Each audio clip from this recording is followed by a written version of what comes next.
Olá a todos, bom, estamos começando aqui mais um vídeo, uma carteira recomendada agora para o mês de janeiro, né?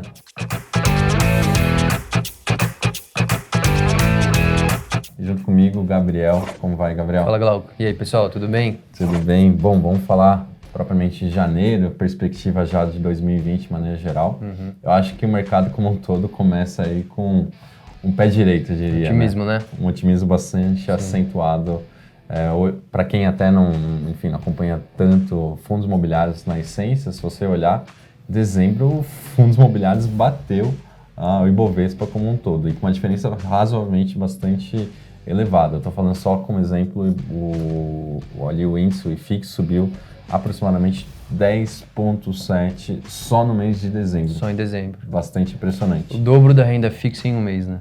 É. Para quem estava ali posicionado, realmente foi um mês bem positivo, né? Exatamente. E no ano ali, a própria classe como um todo, o IFIX, subiu 36% também, batendo ali o Ibovespa. E um ponto bastante interessante que a gente já cansamos de falar na essência aqui, uma das características bastante positivas dos fundos imobiliários é que a volatilidade em comparação às ações, na essência, é muito menor. Obviamente, tem fundos imobiliários mais agressivos e outros menos, mas na média o índice, o IFIX, tem uma volatilidade menor que o Ibovespa.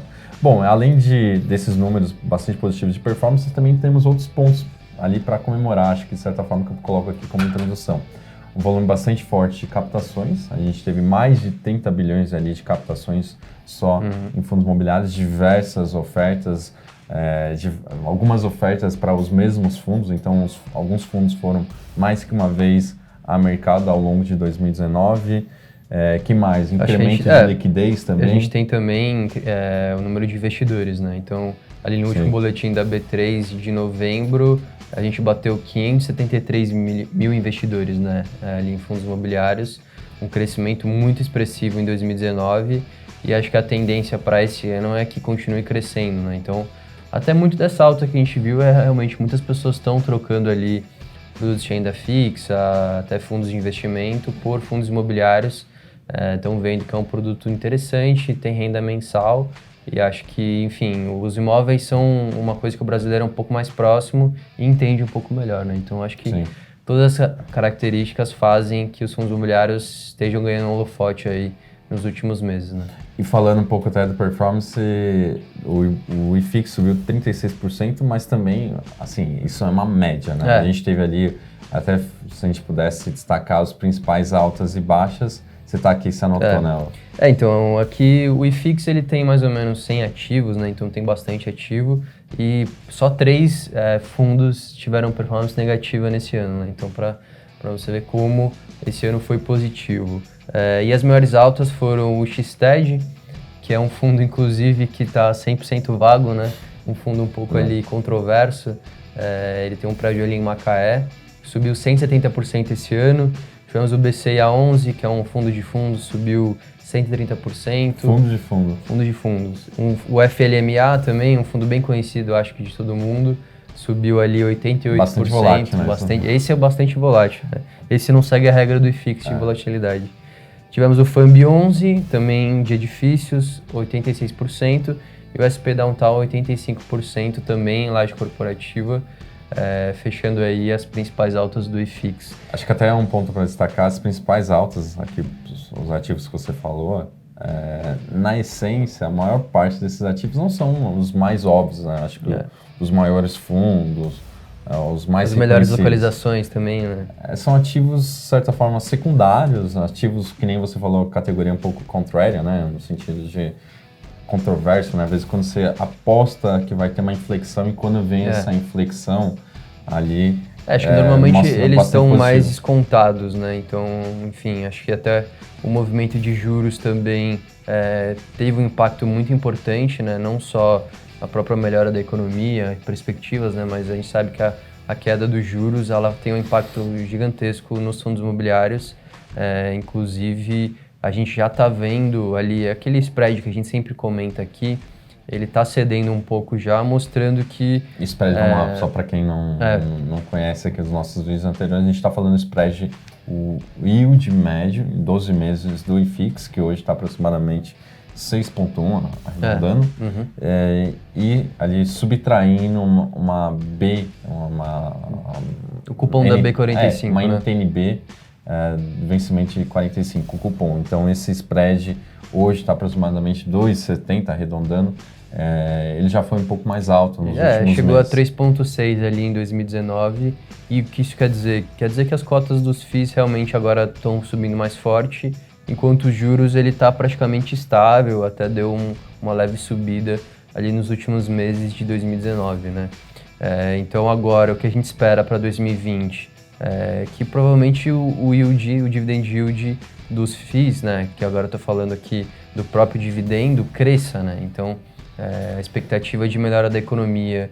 Mesmo que fique constante esse yield aí em 6%, enfim, a gente está esperando que vai ter um crescimento ali dos dividendos, né? Que consequentemente vai fazer com que uma regra para estabilizar aí esse índice vai ter que subir as cotas. Então acho que essa na essência... acho que até talvez as cotas possam subir mais, o yield seja um pouco mais comprimido, mas ainda vai ter um prêmio ali em relação ao CDI, enfim, em relação à renda fixa.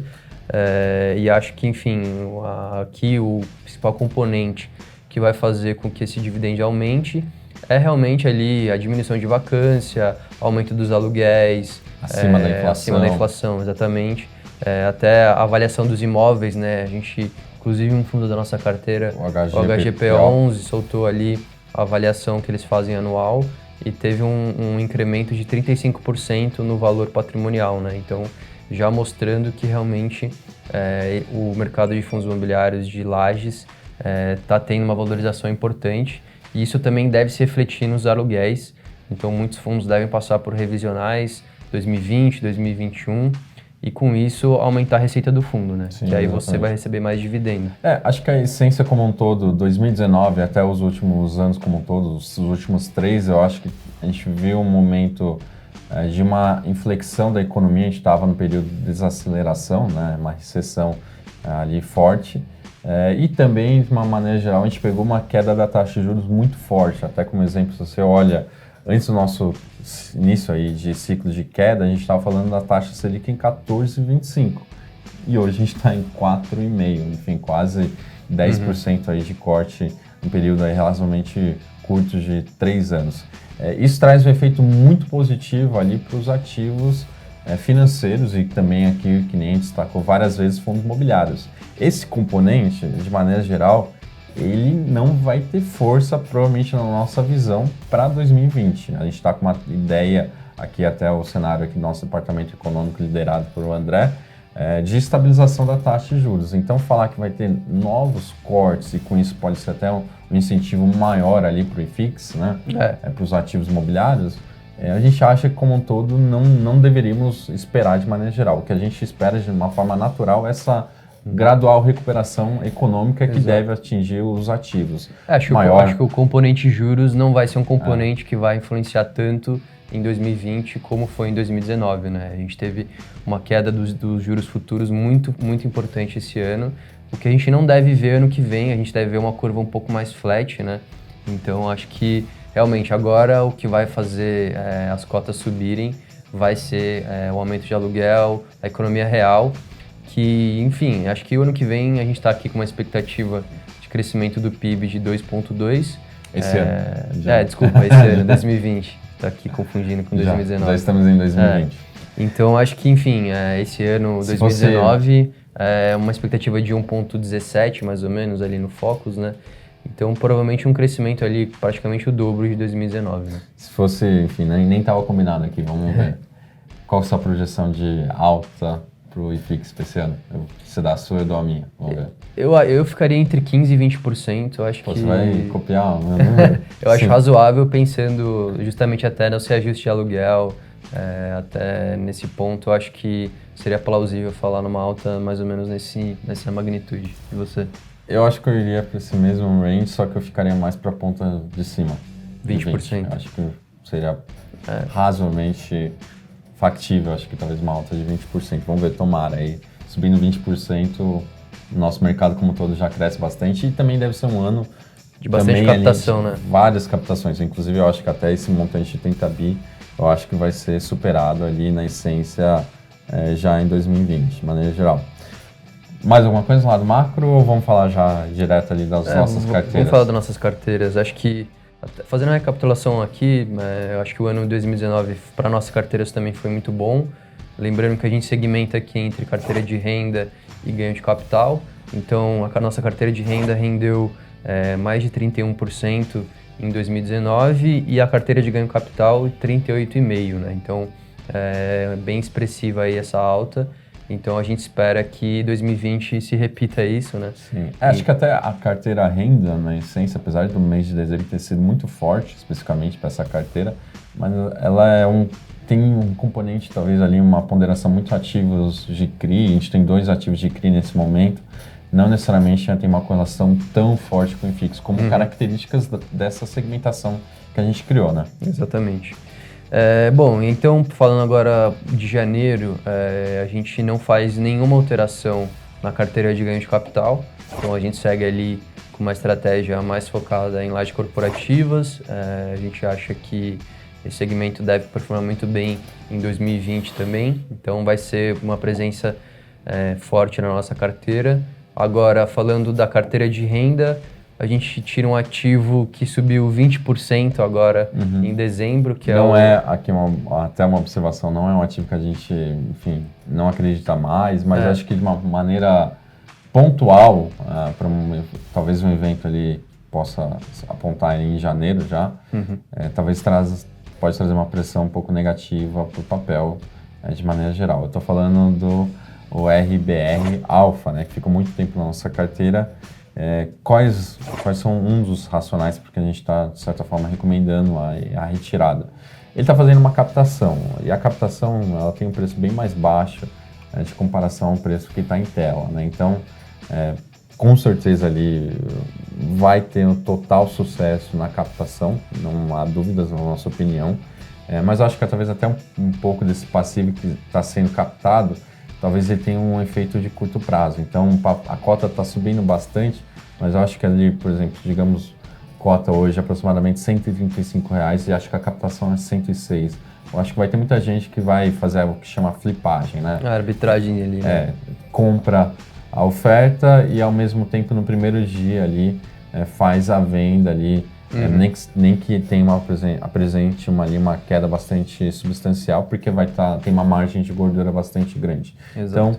Então, a gente preferiu, enfim, talvez não correr tanto esse risco, pode ser que materialize ou não, enfim, a gente também não sabe.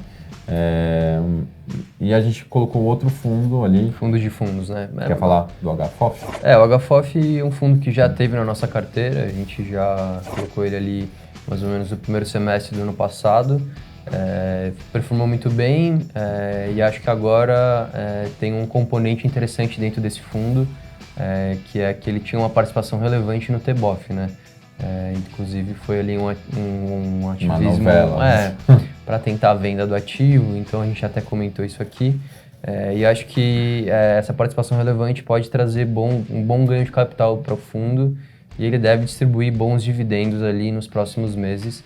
Inclusive, agora em janeiro ele vai distribuir R$1,40 por cota, então bem relevante. Inclusive, ele deve ter carregado bastante ganho de capital desses meses que o IFIX teve de bastante alta. Então, acho que é um fundo interessante para compor a carteira, e principalmente por essa questão dos dividendos. Então, a gente troca um fundo de fundos e coloca o outro, HFOF 11. Então, a carteira de ganho de capital é inalterada e acho que a gente segue janeiro com um tom otimista, né? Acho que, como um todo, o IFIX acho que deve performar bem e a gente deve ver mais migração de investidores para fundos imobiliários. De uma forma gradual. Exatamente.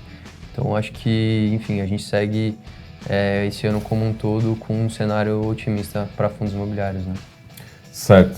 Mais um comentário ou podemos encerrar aqui? Acho já estamos avançando. Por hoje é isso. Enfim, acho que esses são os principais pontos que a gente Lembrando que a gente tem um material completo, né? Seja também o guia ali no Excel e também a nossa carteira recomendada, né? Onde que a gente fala ali um pouco mais nos detalhes dos ativos, como teses, porque a gente está recomendando. Então, fica aqui o convite, entre na nossa parte ali no nosso site, na área logada, você vai ali acessar a nossa carteira aí na íntegra.